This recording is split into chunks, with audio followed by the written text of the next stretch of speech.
আসসালামু আলাইকুম সুপ্রিয় শিক্ষার্থী বন্ধুরা, এই মুহূর্তে যে যেখান থেকে যুক্ত হয়েছে সবাইকে বিদ্যালয় ডিজিটাল ক্লাসরুমের পক্ষ থেকে আমি সালাম জানাচ্ছি, অনেক অনেক প্রীতি ও শুভেচ্ছা। আশা করি সকলেই ভালো আছো, সুস্থ আছো এবং নিরাপদ রয়েছে। আলোচ্য বিষয় কি জানো? আজকে দেখো, এক নজর খালি দেখো, খালি দেখে না, এরপর আমি সরে যাচ্ছি। ঠিক আছে, কাজী নজরুল আছে, জসিমউদ্দিন আছে, এরপরে আছে বিখ্যাত উপন্যাস, বিখ্যাত সাহিত্য, ভাষা আন্দোলন, মুক্তিযুদ্ধ, বুঝছো? এরপরে ছদ্মনাম, উপাধি, কত কিছু আজকের। এটা কি করবা বলো? অনেক কিছু, হ্যাঁ। এক নজর দেখে নাও। আর যারা যুক্ত হয় না তাদেরকে যুক্ত হতে বলো। আচ্ছা, ছোট্ট একটা ঘটনা বলে শুরু করব। তার আগে তোমরা কি জানো নজরুলের ছদ্মনাম কি? জসীমউদ্দিন। নজরুল জসীমউদ্দিন আগে পড়াইনি, বুঝছো? তারপরে দেখা যাক। ওকে, এটা আমার কাছে না, এটা সালাম স্যার। না, এটা গতকাল মনে হয় না, আজকের এই। ও, দুইটা, ঠিক আছে। এরা সবাই দেশের ভবিষ্যৎ, ক্লাসটা খুব ভালো করে নিতে হবে। ঠিক আছে, ওকে। তাহলে ভাইয়া একটু দেখে দিছো, আলোচনা শুরু করবো কিনা? হ্যাঁ বলো। হ্যাঁ হ্যাঁ হ্যাঁ, ইনশাল্লাহ। আলোচনা শুরু করে দেই, আলোচনা শুরু করে দেই। বুলবুল তো, আদাব স্যার, কেমন আছেন? সুব্রত আসছে আমাদের সাথে। আচ্ছা, তোমরা এত দেরিতে যুক্ত হও কেন? এই যে আমি কতক্ষণ ধরে বসে আছি, দেখি 7 জন 8 জন, এখন 10 জন হয়েছে। আর কে কে বাকি আছে? একটু তাড়াতাড়ি করো, বলো। আর কে কে?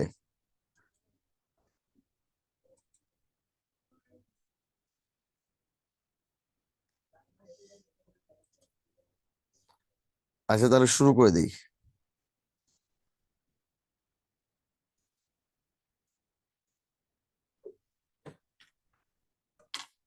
দেখো, আহ যদি টেকনিক দরকার হয় টেকনিক দিব।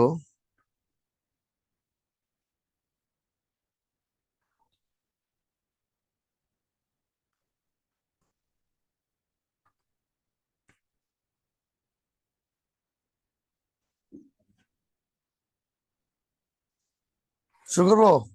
সুব্রত বলছে, বাকিরা কিছু বলে না এখনো। একটু বলো, একটু জেড নিয়ে আসো।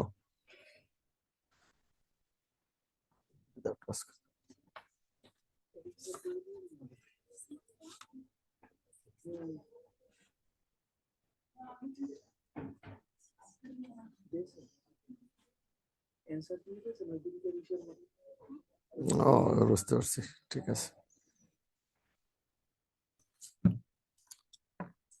আচ্ছা শোনো, এটার চার্জার কোথায় আছে? তুমি চার্জ দিতে পারবা? না, চার্জার নাই, কিন্তু চার্জার পয়েন্ট আছে কিনা? তাহলে চার্জ দেবো।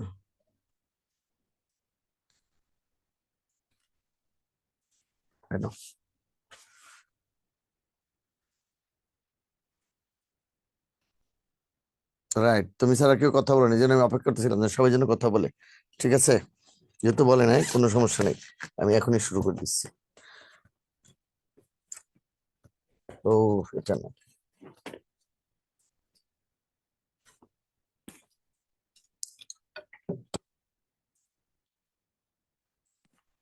তাসলিমা কথা বলতেছে কক্সবাজার থেকে, ওরা কথা বলতে দাও, নাহলে কক্সবাজার বেড়াইতে গেলে আর আপ্যায়ন করবে না।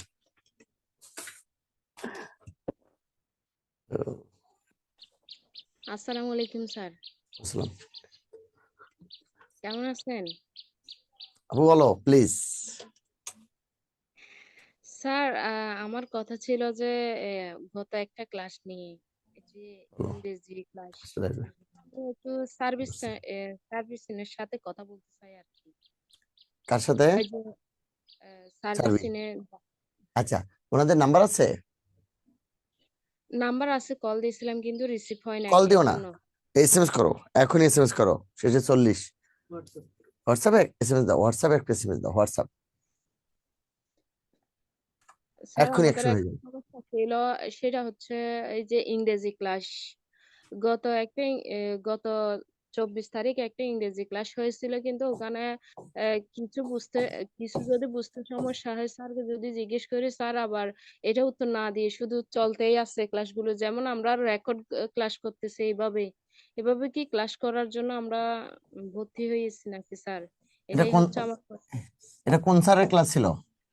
স্যার, জি, জেহাদ স্যার, ইংরেজি আর কি। জিয়াদ স্যারের ক্লাস নাকি অনেক ভালো হয়। হ্যাঁ, স্যার যদি আমরা কোনো কিছু বুঝতে না পারি তাহলে তাহলে এটা জিজ্ঞেস করলে উত্তর দেওয়া, কিন্তু এটাই হচ্ছে গিয়া। আর 12-13 জন মিলে ক্লাস করতেছি এখানে তো অতিরিক্ত যদি আনমিউট করে দেওয়া হয় তাহলে তো আমাদের কোনো একটা সমস্যা যদি হয় তাহলে আমরা একটু আনমিউট করে কথা বলতে পারি, যদি ওখান থেকে আনমিউট করে রাখা হয়। এখানে 24 জন ছাত্র ছাত্রীর মধ্যে যদি এইভাবে মিউট রেখে ক্লাস করে আর যদি এসএমএস দিয়ে এসএমএস তো যদি উত্তর না দেয় তাহলে তো আমরা এখানে ভর্তি হই আর কোনো লাভ হচ্ছে না মনে হয়। আচ্ছা, কিন্তু আমার যতদূর ধারণা যে জিহান স্যার অনেক ভালো ক্লাস নেয়। হ্যাঁ, ভালো ক্লাস নেই এটা বলতে ভালো ক্লাস নেই সেটা কিন্তু ঠিক, কিন্তু কিন্তু এই যে তুমি একটা কথা বলি, কিন্তু অনেক কথা বলে তো ক্লাসের হ্যাম্পার হয়। ধরো এই যে আমরা এতক্ষণে ধরো প্রমিটে অনেক কথা ই করতে পারতাম, আলোচনা করতাম, ধরো কথাও জরুরি, কিন্তু হয় কি অনেক সময় কথা বলতে গিয়ে আরে আর আর একটা কথা হলো আনমিউট করে রাখলে সুযোগ দিলে তুমি বাঙালি ছিল না কি পরিমাণে হয়েছে, হয় চিৎকার চেঁচামেচি অপ্রয়োজনীয় অনেক কথা হয়। যখন আনমিউট করে দেওয়া হয়, যখন এখন স্যার যদি ভালো করে বুঝাতে পারেন তাই তার কথা শোনার দরকার নেই। স্যার আমি বলতে চাচ্ছি যে স্যার আমার কোনো একটা জিনিস বুঝতে সমস্যা হচ্ছে সেটা কিন্তু আমি যদিও বা আনমিউট করে দেওয়া হয়নি, তখন আমি এসএমএস করছিলাম যে স্যার আমি এটা বুঝিনি আবার একটু বুঝিয়ে দেন, কিন্তু আমি একটা কথা 3বার বলছি কিন্তু আমাকে এটা বুঝাই দিতে গিয়া হয়নি। তাই না? এটা হচ্ছে আমার। এবার দেখো তাহলে আমি কথা বলবো না, তুমি সার্ভিসে কথা বললে আমি এটা নিয়ে কথা বলবো না, ঠিক আছে? এই যে যখন তুমি কথা বলতে চেয়েছো বলার সাথে তোমাকে আনমিউট করে দেওয়া হয়েছে, তাই না? বলো। হ্যাঁ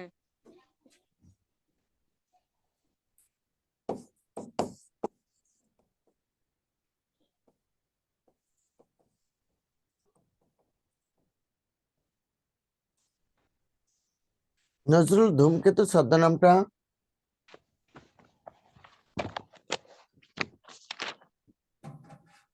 দেখো, নুরুল, উপাধি কি দেখো, উপাধি, উপাধি হলো বিদ্রোহী কবি। তাহলে ছদ্মনাম কি নজরুল ইসলামের নুরুল, এটা কেউ কলহন মিশ্র বলেছেন এটা এই নামে ডাকা হতো তাকে কখনো কখনো, বুঝছো? ওই জন্য।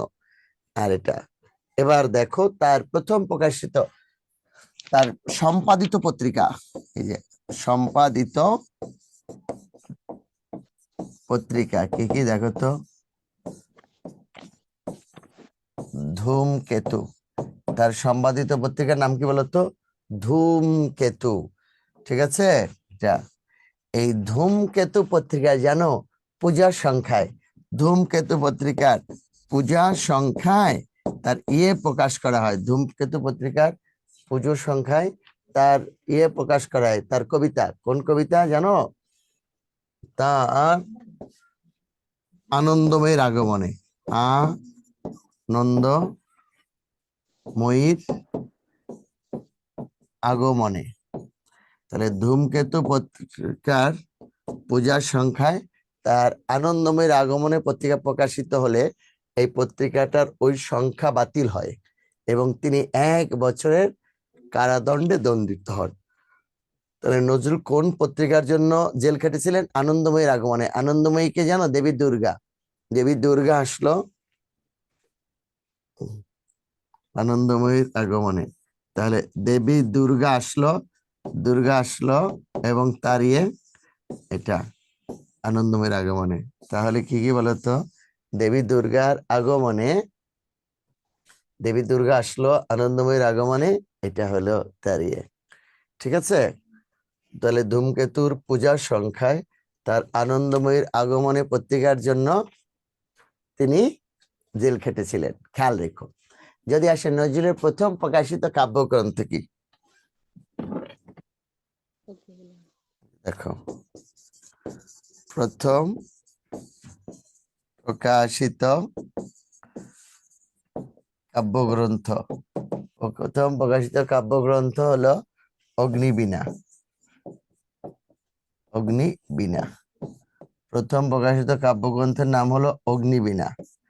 আচ্ছা, অগ্নিবীণা কাব্যের প্রথম কবিতা কিটি বলতো? ও লেখা একটু মোটা হলে ভালো হয়, থ্যাংক ইউ ভাইয়া, একটু মোটা হলে ভালো হয়, এটা আমি নিজে টের পাইছি। অগ্নিবীণা, অগ্নিবীণা কাব্যের প্রথম কবিতা হলো প্রলয় উল্লাস। কি বলতো? প্রলয় উল্লাস, প্রলয় উল্লাস, বুঝছো? প্রলয় উল্লাস এর মানে কি জানো? প্রলয় উল্লাস, তোরা সব জয়ধ্বনি কর, তোরা সব জয়ধ্বনি কর, ওই নতুনের কেতনরে কাল বৈশাখী ঝড়। অগ্নিবীণা কাব্যের আরেকটি বিখ্যাত কবিতা হলো বিদ্রোহী। তোমাদের মনে আছে? বলো বীর, বলো উন্নত মম শির, শির নেহারি আমারি নত শির, ওই শিখর হিমাদ্রির। বলো বীর, বলো মহাবিশ্বের মহাকাশ পাড়ি, চন্দ্র সূর্য গ্রহ তারা ছাড়ি, ভুলোক দুলোক গোলক বেদিয়া, খোদার আসন আরো সেদিয়া, উঠিয়াছি চির বিশ্ব আমি, বিশ্ববিধাত্রীর, মমলালাটে রুদ্র ভগবান জলে রাজ রাষ্ট্রিকা দীপ্ত জয়শ্রীর। তাহলে অগ্নিবীণা কাব্যের বিখ্যাত কবিতা, প্রথম কবিতার প্রলয় উল্লাস, পরের কবিতা হলো বিদ্রোহী। পরের কবিতার কি বলতো?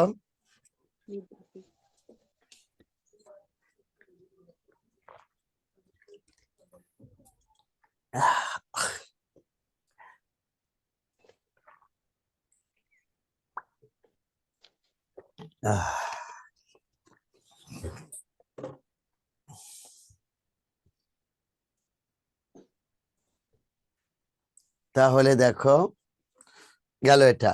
নজরুলের উল্লেখযোগ্য কাব্যগ্রন্থ কি কি যদি আসে না, উল্লেখযোগ্য কাব্যগ্রন্থগুলো, কাব্যগ্রন্থ একটু দেখো। কাব্যগ্রন্থ উল্লেখযোগ্য কাব্যগ্রন্থ যেখান থেকে প্রশ্ন আসতে পারে। অগ্নিবীণা, দেখো অগ্নিবীণা,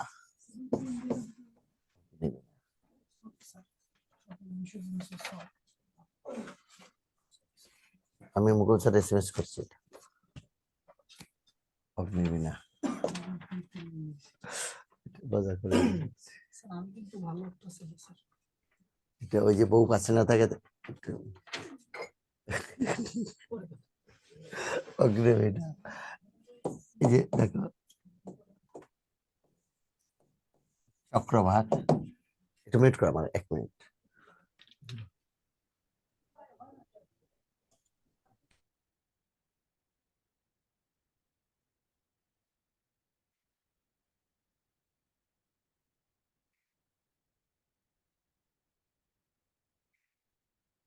চক্রবাক, দোলন চাপা, সকাল ধরছি কেন জানো? সবগুলো ক্লাস খালি, তাই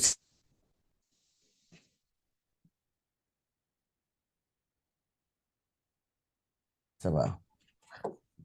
দেখো বিশ্বের বাসী, বিশ্বের বাসী, ভাঙার গান, ভাঙার গান, অগ্নিবীণা, চক্রবাক, দোলন চাপা, বিশ্বের বাসী, ভাঙার গান, ব্যথার দাগ।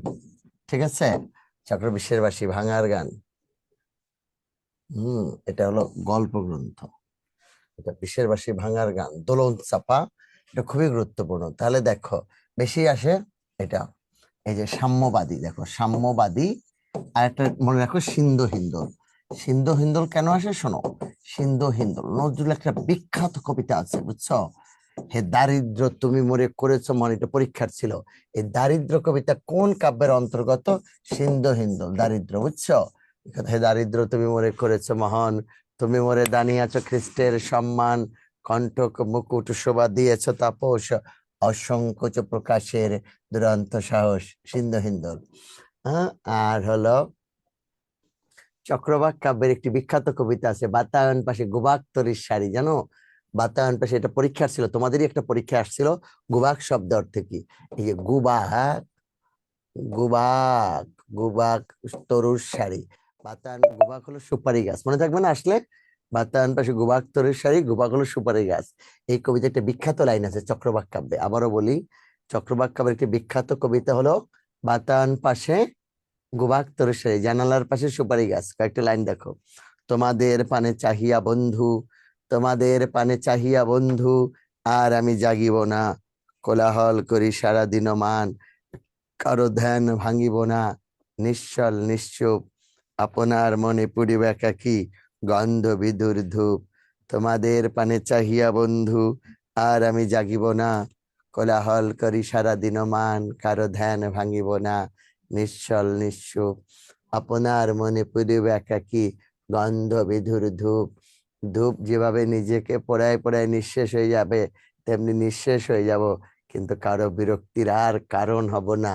এই লাইন কটেই তার চক্রবাক কাব্যে রয়েছে এবং এই লাইন কাটা তার কবরে গায়ে খোদাই করা রয়েছে। ঠিক আছে, তাহলে অগ্নিবীণা নিয়ে আমি কথা বলেছি। ধরুন বিশ্বের বাসী, ভাঙার গান, সাম্যবাদী, সিন্ধ হিন্দল, এগুলো তার বিখ্যাত কাব্যগ্রন্থ। আসলে এর মধ্যে আসবে যদি নজরুলের প্রবন্ধ আসে, প্রবন্ধ, প্রবন্ধ কি যে কোনো বিষয় নিয়ে, এটা বিখ্যাত প্রবন্ধ হলো, প্রথম প্রবন্ধ হলো তার তুর্ক মানে তুর্কি, তুর্ক মহিলার ঘোমটা খোলা, তুর্ক মহিলার ঘোমটা খোলা। হ্যাঁ, এটা কার? এটা লিখেছে, প্রবন্ধ লিখেছেন কে বলতো? তুর্ক মহিলার ঘোমটা খোলা, এটা নজরুলের প্রথম প্রবন্ধ। নজরুল যখন জেলে ছিলেন, জানো, জেলে ব্রিটিশ একটা প্রস্তাব করেছিলেন যে এই দেশ তোমরাই চালাবে, এটার নাম ছিল, ওই প্রবন্ধটার নাম ছিল, তখন নজরুল স্পষ্ট বলেছিলেন, স্বরাজ টরাজ বুঝি না, ভারতবর্ষে পরিপূর্ণ স্বাধীনতা চাই। স্বরাজ টরাজ, হ্যাঁ হ্যাঁ, থ্যাংক ইউ, আকার হবে। স্বরাজ টরাজ বুঝি না, ভারতবর্ষে পরিপূর্ণ স্বাধীনতা চাই। ওইটার নাম ছিল কি জানো? ওই প্রবন্ধটার নাম ছিল হলো রাজবন্দির জবানবন্দি। রাজবন্দির জবান, তাহলে তুর্ক মহিলার ঘোমটা খোলা, আর একটা হলো রাজবন্দির জবানবন্দি। ঠিক আছে, প্রবন্ধ। এবারে গল্প আছে, গল্প, গল্প, গল্প হলো, গল্প হলো কি কি? রিক্তের বেদন, এই রিক্তের বেদন, এর বাইরে আর আসবে না, আমি আবারও বললাম, রিক্তের বেদন, ব্যথার দান, ব্যথার দান, শিউলি মালা, শিউলি মালা, মনে থাকবে ভাইয়া? রিক্তের বেদন, ব্যথার দান, শিউলি মালা। তাহলে প্রবন্ধ গেল, গল্প গেল। কয়েকটা ইনফরমেশন দিব, কাব্যগ্রন্থ, প্রবন্ধ, গল্প, উপন্যাস, উপন্যাস দেখো তো, মৃত্যু ক্ষুধার কারণে,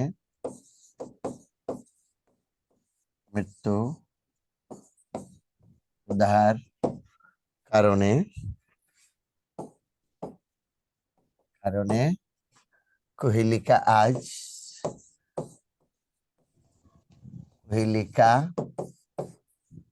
আজ বাঁধন হারা, মৃত্যু ক্ষুধার কারণে কোহেলিকা আজ বাঁধন হারা। কি হবে দেখো, আন্ডারলাইন হলো মৃত্যু ক্ষুধা, কোহেলিকা বাঁধন হারা, মৃত্যু ক্ষুধা, কোহেলিকা বাঁধন হারা, মৃত্যু ক্ষুধার কারণে কোহেলিকা আজ বাঁধন হারা। এই প্রবন্ধ, এগুলো নজরুল উপন্যাস। একটু টেকনিক ব্যবহার করছি এখানে আমরা, তুমি একটু মনে রাখবা, বাংলা নজরুলের প্রথম প্রকাশিত উপন্যাস কিন্তু বাঁধনহারা, প্রথম প্রকাশিত উপন্যাস বাঁধনহারা। এটা নানান কারণে কিন্তু বিখ্যাত, জানো, কারণ বাংলা সাহিত্যের প্রথম পত্র উপন্যাস, অর্থাৎ পত্রে যে উপন্যাস লেখা যায় পত্র দিয়ে দিয়ে, সেটা হলো, এটা বাংলা সাহিত্যের প্রথম পত্র উপন্যাস। তাহলে নজরুলের প্রথম প্রকাশিত উপন্যাস বাঁধনহারা, এটা একটি পত্র উপন্যাস, আর বাংলা সাহিত্যের প্রথম পত্র উপন্যাস বাঁধনহারা। ইনশাআল্লাহ উপন্যাস। এবার নাটক দেখো, নজরুলের নাটক,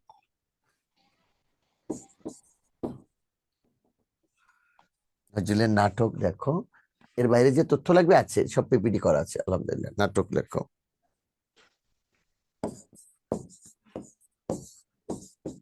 পুতুলের বিয়েতে মধুমালা, মধুমালা ও আলেয়া। পুতুলের বিয়েতে মধুমালা ও আলেয়া ঝিলিমিলি রঙের। ঝিলিমিলি, পুতুলের বিয়েতে মধুমালা ও আলেয়া ঝিলিমিলি রঙের রঙের শাড়ি পরে, শাড়ি পরে, শাড়ি পরে মানে পরিধান করে। মজার বিষয় কি জানো, মধুমালা নামে জসীমউদ্দিন একটি নাটক আছে।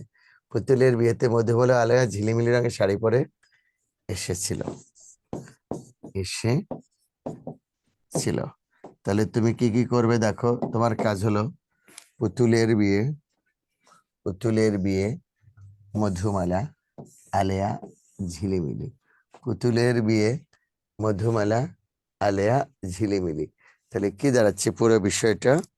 পুতুলের বিয়েতে, পুতুলের বিয়েতে, পুতুলের বিয়েতে মধুমালা ও আলেয়া ঝিলিমিলি রঙের শাড়ি পরে এসেছিল। তাহলে পুতুলের বিয়ে মধুমালা আলেয়া ঝিলিমিলি।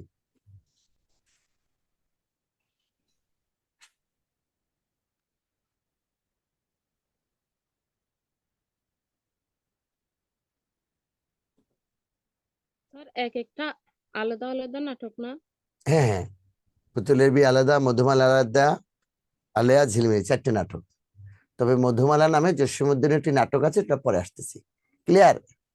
নজরুল নাটক।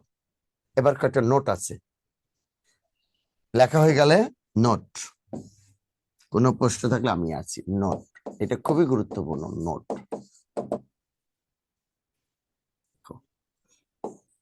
কাজী নজরুল ইসলামকে, কাজী নজরুল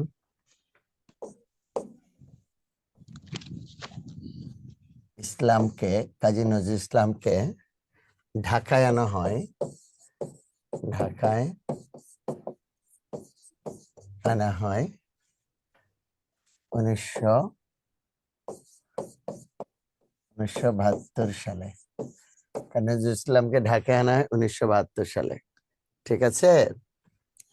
হুম।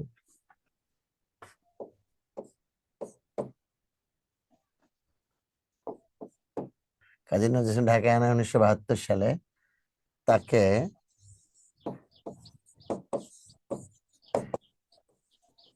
বাংলাদেশের জাতীয় কবির, জাতীয় কবির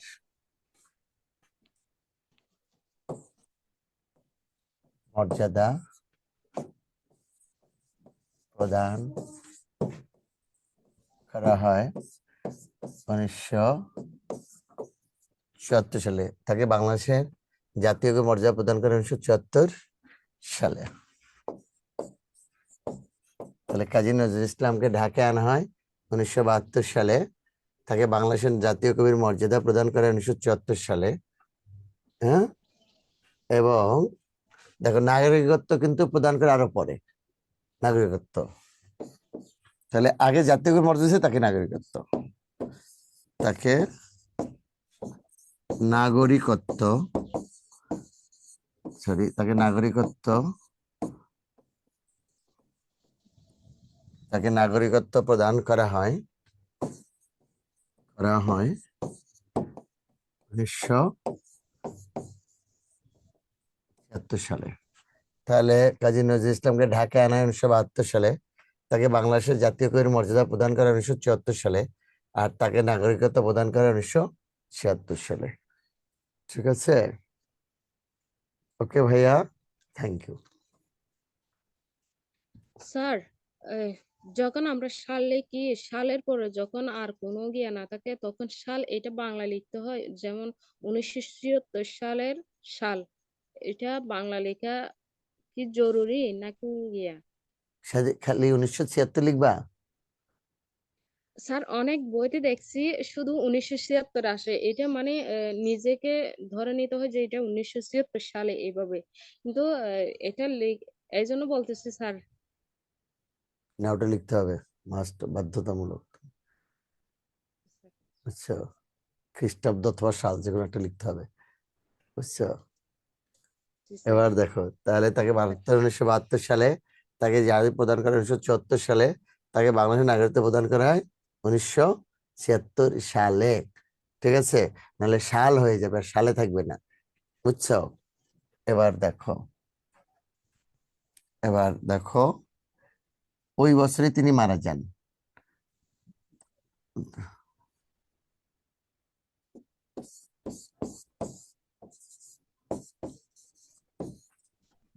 তাকে 21 পদক প্রদান করা হয়, এবং এবং ওই বছরই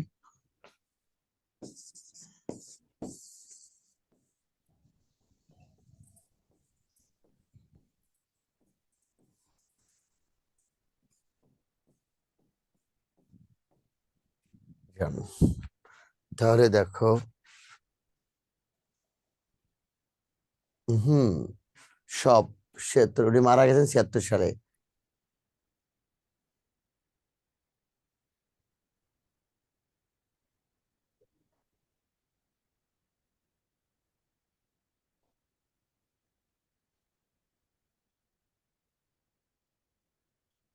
এবার দেখো, তাহলে কাজী নজরুল ইসলামের ঢাকা 1972 সালে, জাতীয় কমিশন 1974 সালে, নাগরিকত্ব প্রদান 1976 সালে, আর 1976 সালে তাকে 21 পদক পদক প্রদান করা হয়, এবং ওই বছরে তিনি মারা যান।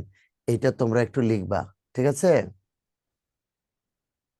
সুমনা খানম, জহুরুল ইসলাম, লেখা হয়ে গেল, ওকে বা ডান। আশা করি নজরুলের এর বাইরে আর প্রশ্ন হবে না। নজরুল, ইনশাআল্লাহ, লেখা শেষ। Thank you very much. এবার দেখো জসিমউদ্দিন, ওখানে বানানটা একটু ভুল আছে, কোনো সমস্যা নেই, তোমরা জসিম উদ্দিন দেখো, এই যে কোনো মাঝখানে কোনো ফাঁকা নেই, দয় দ নেই, স্পেস নেই, জসিমউদ্দিন। ছদ্মনাম,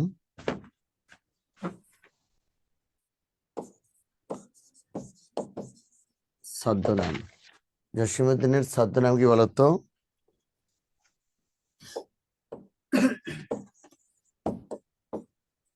জমির উদ্দিন, জমির উদ্দিন মোল্লা, জমির উদ্দিন মোল্লা। উপাধি কি? উপাধি,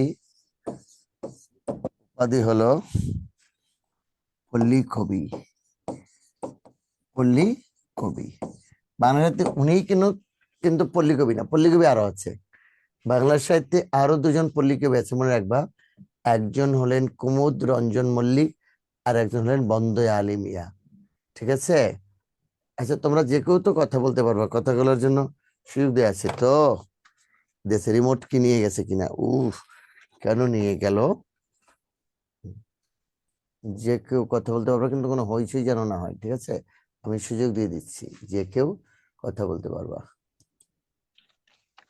কথা বলার সুযোগ দিয়ে দিলাম। আনমিউট করে কথা বলে আবার মিউট করে রাখবা, নাহলে আবার সবাই ওই আগের মতো হয়ে যাবে।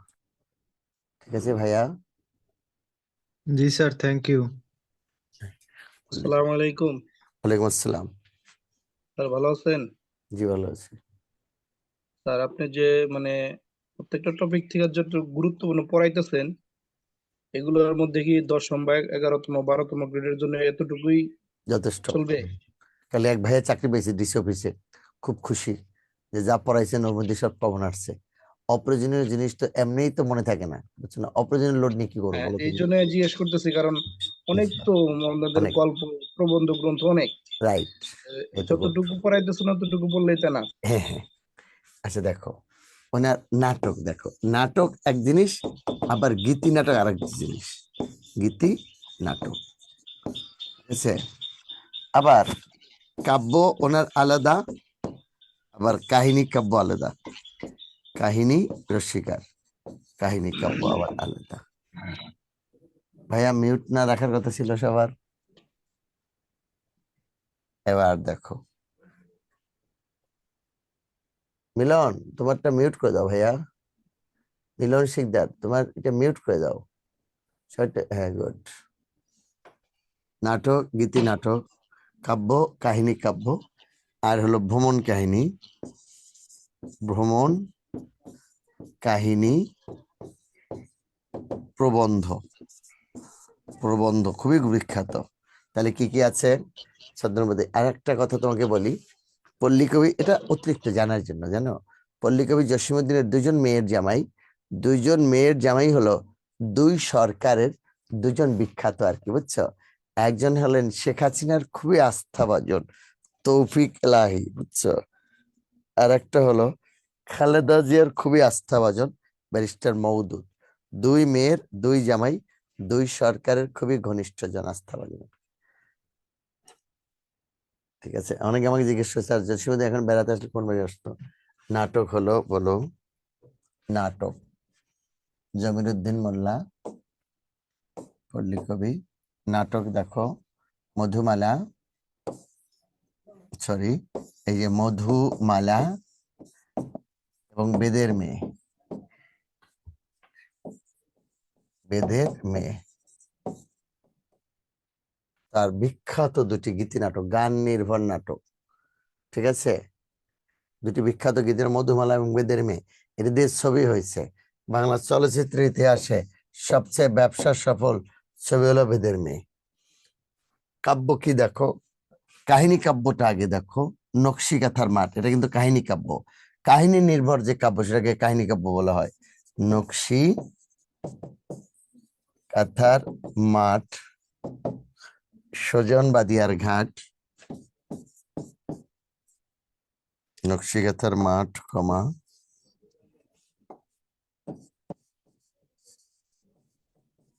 সজন বাদিয়ার ঘাট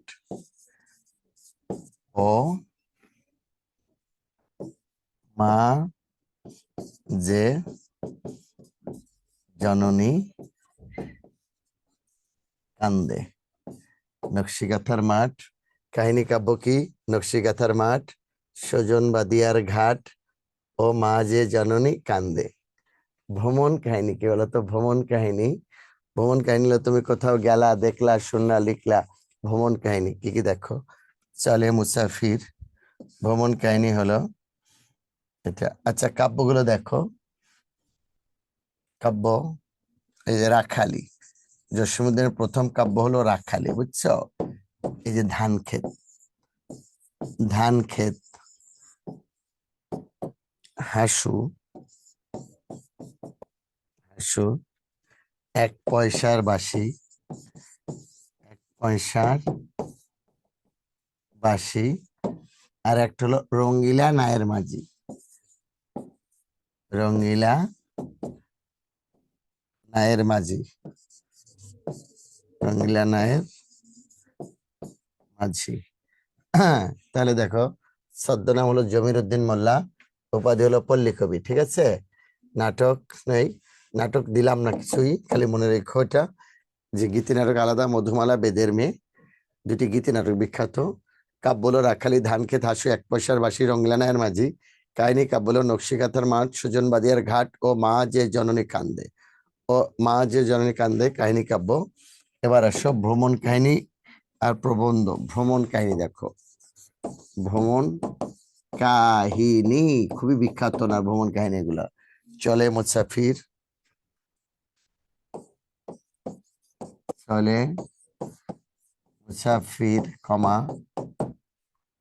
হলদে পরীর দেশ,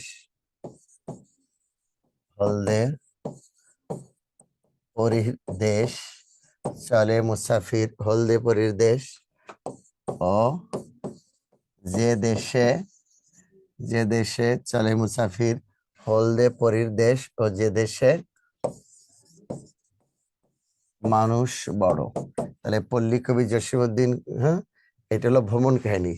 তুমি কোথাও গেলে, দেখলে, শুনলে, লিখলে, এটা হলো ভ্রমণ কাহিনী। চলে মুসাফির, হলদে পরীর দেশ ও যে দেশে মানুষ বড়, ভ্রমণ কাহিনী।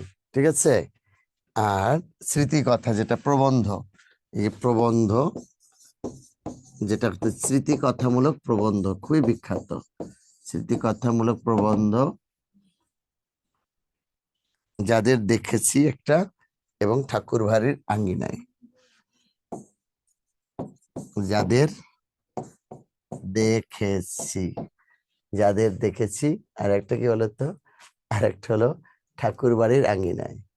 জীবন কথা লাগবে না, যাদের দেখেছি। একটা হলো ঠাকুর বাড়ির আঙ্গিনায়।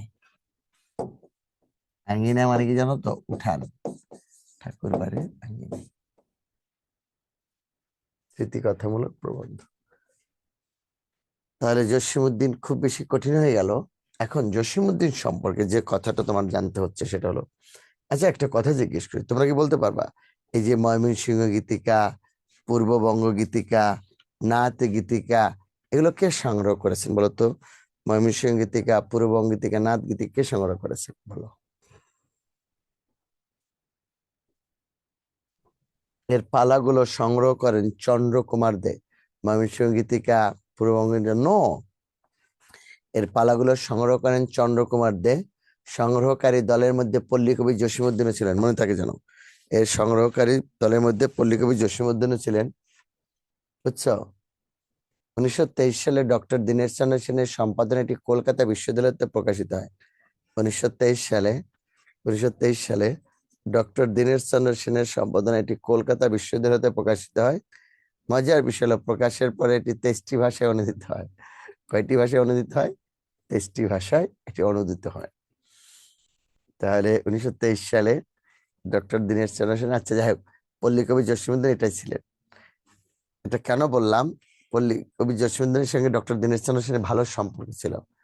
জসীমউদ্দিন এই যে কবর কবিতাটা যখন লিখলেন, কবর কবিতাটা এটা ডক্টর দীনেশ চন্দ্র সেনকে দেখাতে গিয়েছিলেন, যে ডক্টর দীনেশ চন্দ্র সেন এটা না দেখে বলেন, যাও যে কাজ করতেছিলা, অর্থাৎ পল্লী সাহিত্য সংগ্রহ করতেছিলা, ওইটা সংগ্রহ করো। বুঝতে পারছো? তো জসীমউদ্দিন খুব মন খারাপ করে ফিরে এসেছিলেন। পরে এই কবিতাটা তিনি পত্রিকায় পাঠালেন, পত্রিকায়, এবং পত্রিকাটা ছাপা হলো, কবর কবিতাটা ছাপা হলো কোন পত্রিকায়? কল্লোল পত্রিকায়। প্রথম কল্লোল পত্রিকায় ছাপা হলো। পরে ডক্টর দীনেশ চন্দ্র সেন এতটাই ইমপ্রেস হয়ে গেছিলেন যে তোমার কবিতা পড়ে আমি কেঁদেছি, বুঝছো? কবর কবিতা পড়ে আমি কেঁদেছি। কবরটা এতটাই ইয়ে ছিল। এবং উনি ওনার এই উদ্যোগে মূলত, আসলে এটা তো আর জানি না। তো কবর কবিতাটা কি হচ্ছে জানো? পরে এটি কবর কবিতাটা প্রবেশিকা পত্রিকায়, প্রবেশিকা বলছে এসএসসি পত্রিকার পাঠ্য তালিকায় এটা অন্তর্ভুক্ত করা হয়। তাহলে কবর কবিতাটা কি হচ্ছে? এসএসসি অর্থাৎ প্রবেশিকা পত্রিকা, প্রবেশিকা পরীক্ষায় পাঠ্য তালিকায় অন্তর্ভুক্ত করা হয়। ঠিক আছে, এটি প্রবেশিকা, প্রবেশিকা পরীক্ষায় পাঠ্য, প্রবেশিকা পরীক্ষায় পাঠ্য তালিকাভুক্ত করা হয়। পরে এটি প্রবেশিকা পরীক্ষায় পাঠ্য তালিকাভুক্ত করা হয়। কোনটি? কবর কবিতাটা। গেল এটা, ডান।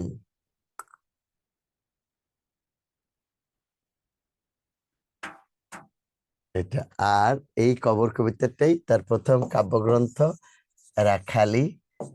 রাখালি কাব্যে স্থান পায়। মনে থাকবে? কবর নিয়ে অনেক কথা। 118 লাইন, এই কবিতা কত লাইন? 118 লাইন। বিভিন্ন পরীক্ষা প্রশ্ন আসে, এটি কোন ছন্দে লেখা?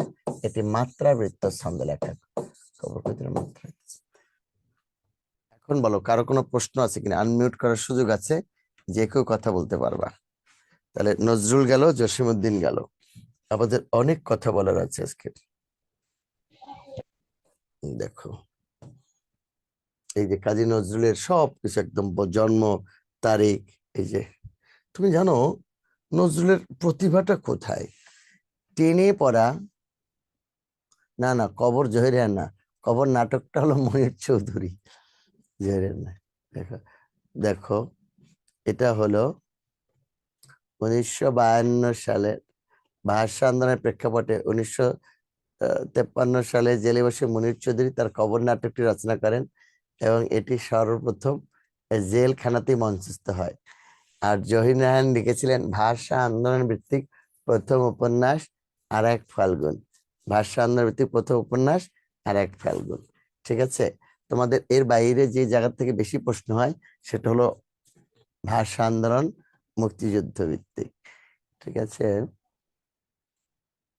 দেখো, তাহলে দেখো নজরুলের পুরো, তুমি চিন্তা করছো, টেনে পড়ে একটা ছেলে, উনি বিদ্রোহী কবিতায় বলতেছেন, আমি আরফিয়াসের বাঁশের বাঁশরি। আরফিয়াস হলো গ্রিক দেবতা, যার বাঁশির শব্দে স্বর্গের দেবতারা মর্তে নেমে এসেছিল। নজরুল বলতেছেন তার বিদ্রোহী কবিতায়, আমি আরফিয়াসের বাঁশের বাঁশরি। কতটা পড়াশোনা করা সম্ভব? নজরুল যখন ওই যে আসানসোল শহরে আর কি, বুঝছো, ওনার বাড়িতে ছিল চুরুলিয়া গ্রামে। তো আসানসোল শহরে যখন রুটির দোকানে কাজ করতেন, হ্যাঁ, তখন যত ডলবে ময়দা তত ফলবে ফয়দা, যত ডলবে ময়দা তত ফলবে, এই যে দেখো তার যে এইটা, ঠিক আছে, আহ, অর্থাৎ ওই সময় নজরুল প্রচুর পড়াশোনা করছে এবং তার সিঁড়ির নিচে অনেক বই পাওয়া গেছে, গ্রিক মিথ, ভারতীয় মিথ। এই জন্য পড়াশোনার কোনো বিকল্প নেই, তুমি জীবনে সফল হতে পারে, বুঝছো, পড়াশোনা করতেই হবে। না হলে, কি না লিখেছেন, নারীদের জন্য লিখেছেন, কখনো একা হয়নি কে জয়ী, পুরুষের তরবারি, শক্তি দিয়েছেন, প্রেরণা দিয়েছে বিজয়া লক্ষ্মী নারী। তিনি আবার বাচ্চাদের নিয়ে লিখছে, বাচ্চাদের ওই বয়সে যে একটু চুরি করে মজা লিচু চুরি করতে গিয়েছিল অন্যের লিচু গাছ থেকে ঢিল মারা আম গাছে।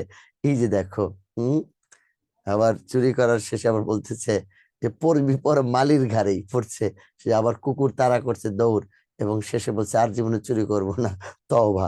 এবার যখন একটু দুই বন্ধু আবার নিঃশ্বাস ফেললো, তখন বলছে আবার যাবি নাকি। এই যে দেখো, বাচ্চাদের মনে, আবার বাচ্চাদের মনের কথা বলেছেন, ওই যে কাঠবিড়ালি পেয়ারা তুমি খাও। ঠিক আছে,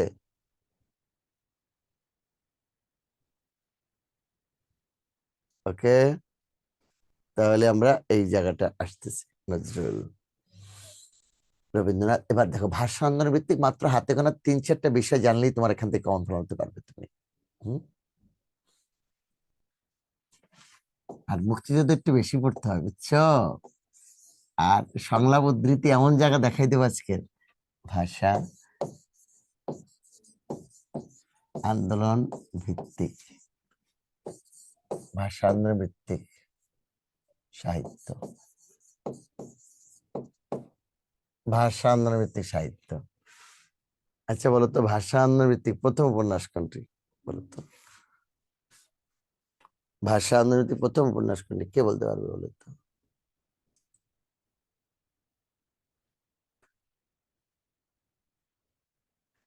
তোমাদের কাছে আমার একটা বিষয় আছে, বলবো সেটা? যাদের দেখেছি। হ্যাঁ, আচ্ছা, একটা কথা জিজ্ঞেস করব একটু পরে, এখনো বলতে পারো। আচ্ছা, প্যারীচাঁদ মিত্রের ছদ্মনাম কি বলতো? প্যারীচাঁদ মিত্রের ছদ্মনাম কি? টেক্সার ঠাকুর, টেক্সার ঠাকুর, তাই না, সবাই জানো। প্যারীচাঁদ মিত্রের উপাধি কি, কেউ বলতে পারবা কিনা? প্যারীচাঁদ মিত্রের উপাধি কি? প্যারীচাঁদ মিত্রের উপাধি হলো defence of Bengal. Defence of Bengal, পাদ্রী লং সাহেব তাকে এই উপাধি দিয়েছিলেন। দেখো, ভাষা আন্দোলন ভিত্তিক প্রথম উপন্যাস, প্রথম উপন্যাস, উপন্যাস,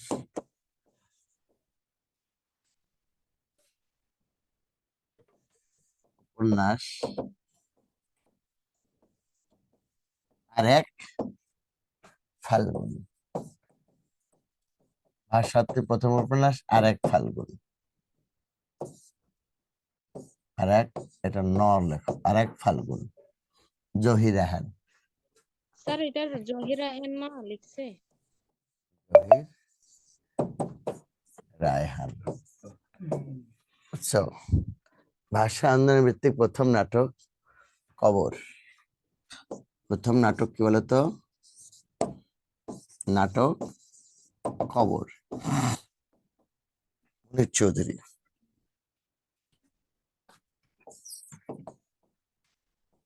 মুনীর চৌধুরী, এই নাটকটা কিন্তু মঞ্চস্থ ছিল জেলে, এবং জেল কয়েদির দ্বারা অভিনীত নাটক কিন্তু কবর, এটা মাত্র রাখলে হবে। তাহলে উপন্যাস আরেক ফাল্গুন, জহির রায়হান, আর নাটক হলো কবর মনির চৌধুরী, ঠিক আছে।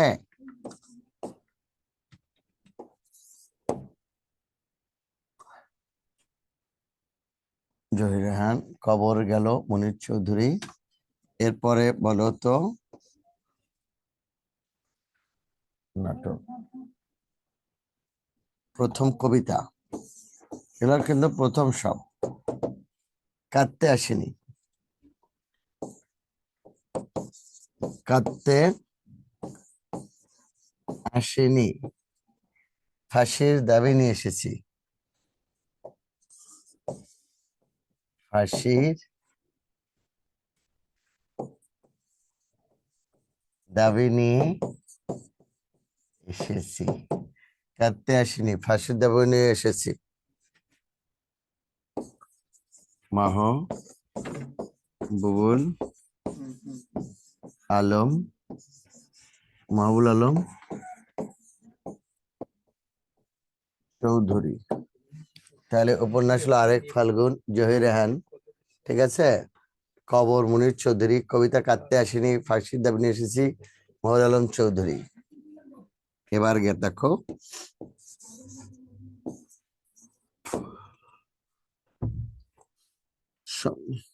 সংকলন, সংকলন, ভাষা আন্দোলনের প্রথম সংকলন 21-এ, এটা হলো হাসান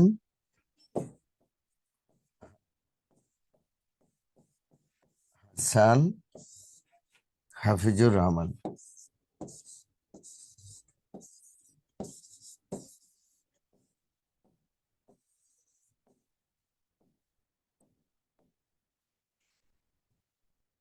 তাহলে ভাষা আন্দোলনের প্রথম উপন্যাস হলো আরেক ফাল্গুন, জহির রেহান। প্রথম নাটক কবর মুনির চৌধুরী, কবিতা কাঁদতে আসিনি, ফাঁসির দাবি নিয়ে এসেছি, মাহবুব আলম চৌধুরী। সংকলনে 21-এ, হাসান হাফিজুর রহমান, হাসান হাফিজুর রহমান। এবার এর বাইরেও এগুলো সব প্রথম, বুঝছো, এগুলো সব প্রথম। আর গান, প্রথম গান হলো আমার ভাইয়ের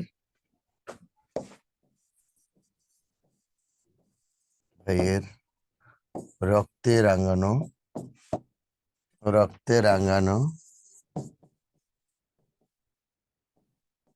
21শে ফেব্রুয়ারি, 21শে ফেব্রুয়ারি, আমার ভাইয়ের রক্তে রাঙানো 21শে ফেব্রুয়ারি।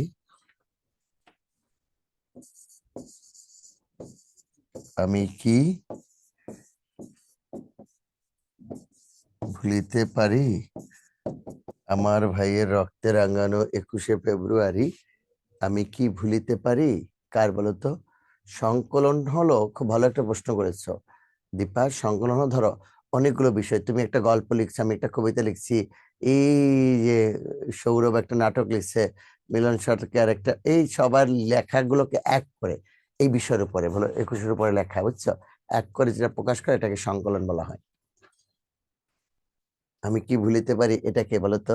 এটা হলো আব্দুল গাফফার চৌধুরী। গানটার গীতিকার যিনি গান রচনা করেন হলো আব্দুল গাফফার, আব্দুল গাফফার চৌধুরী। এই গানটির প্রথম সুরকার কে ছিল জানো? প্রথম সুরকার হলো আব্দুল লতিফ, আর বর্তমান সুরকার আলতাফ মাহমুদ। এই গানটির প্রথম সুরকার হলো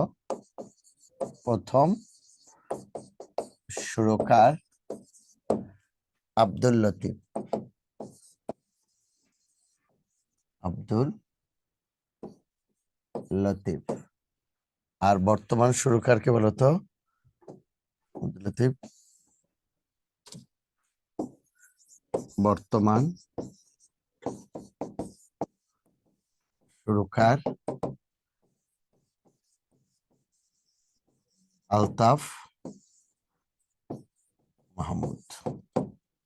প্রথম সুরকার প্রথম সুরকার হলো আব্দুল লতিফ এবং বর্তমান সুরকার হলো আলতাফ মাহমুদ।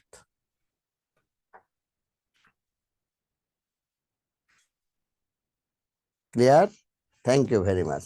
এর বাইরেও আরো নাটক আছে, বুঝছো, ভাষা আন্দোলনভিত্তিক একটি বিখ্যাত নাটক আছে বিবাহ। এটা ভাষা আন্দোলনের একটি বিখ্যাত নাটক। এটা লিখেছেন মমতাজ উদ্দিন আহমেদ। মমতাজ উদ্দিন আহমেদ, উনি আমার সরাসরি শিক্ষক। মমতাজ উদ্দিন আহমেদ, বিবাহ নাটক। এটা কিন্তু নাটক, ব্র্যাকেটে লিখে নেব। এটা প্রথম না, এটা প্রথম না, তবে এটা নাটক আর কি, ভাষা আন্দোলন। ঠিক আছে। একটা চলচ্চিত্র আছে ভাষা আন্দোলন, বলবো যদি আসে কোনো না কোনো পরীক্ষায়। চলচ্চিত্র, চলচ্চিত্র হলো জীবন থেকে নেয়া, জীবন থেকে নেয়া। জহির রায়হান, জহির রায়হান, ওনার বিখ্যাত ইয়ে আছে, ভাষা আন্দোলন ভিত্তিক ইয়ে আছে, ছোট গল্প রয়েছে, জানো জহির রায়হানের 21-এর গল্প। এই দেখো, এটা একটা গল্প, 21-এর গল্প, এটাও গল্প, 21-এর গল্প, এটাও গল্প, এটা জহির রায়হান। চলচ্চিত্র জীবন থেকে নেয়া, জহির রায়হান। গল্প 21-এর গল্প, গল্প জহির রায়হান। ঠিক আছে, ওকে। আমি একটু মুছে ফেলি, আশা করি ভাষা আন্দোলন ভিত্তিক আর লাগবে না এর মধ্যেই, ইনশাআল্লাহ। তোমাদের কোনো কথা থাকলে কথা বলবা। এখন একটা কথা শুনো, সংলাপ গান যে কোনো জায়গা থেকে গান আসতে পারে, গান। তবে তোমাকে চাই আমি আরো কাছে, এই গান আসবে না। অথবা এই বৃষ্টি ভেজা রাতে তুমি চলে যেও না, এই গান আসবে না তোমাদের। কি গান আসবে না? ক্লাসিক্যাল গান। আমার ভাইয়ের রক্তের আঙ্গনে কিছু, এই গান আসছে কিন্তু। তারপরে ওই যে শাহ আব্দুল করিম, লালন ফকির, হাসান রাজা, এদের গানগুলো বিখ্যাত। গাড়ি চলে না চলে না চলে না রে, এই গান আসছে। এরপরে ধন ধান্য পুষ্পে ভরা, দ্বিজেন্দ্র আসছে। হাসান রাজার গান দেখো, এই যে লোকে বলে বলে রে ঘর বাড়ি বালা নাই আমার। তারপরে লালন ফকিরের গান, যে আমার ঘরের চাবি পরের হাতে, এখানে গান এটা আসছে। তারপরে শাহ আব্দুল করিমের ওই যে বলেছিলাম, এখান থেকে বিখ্যাত বিখ্যাত গানগুলো, শেখ ওয়াহিদের গান আসছে। ঠিক আছে।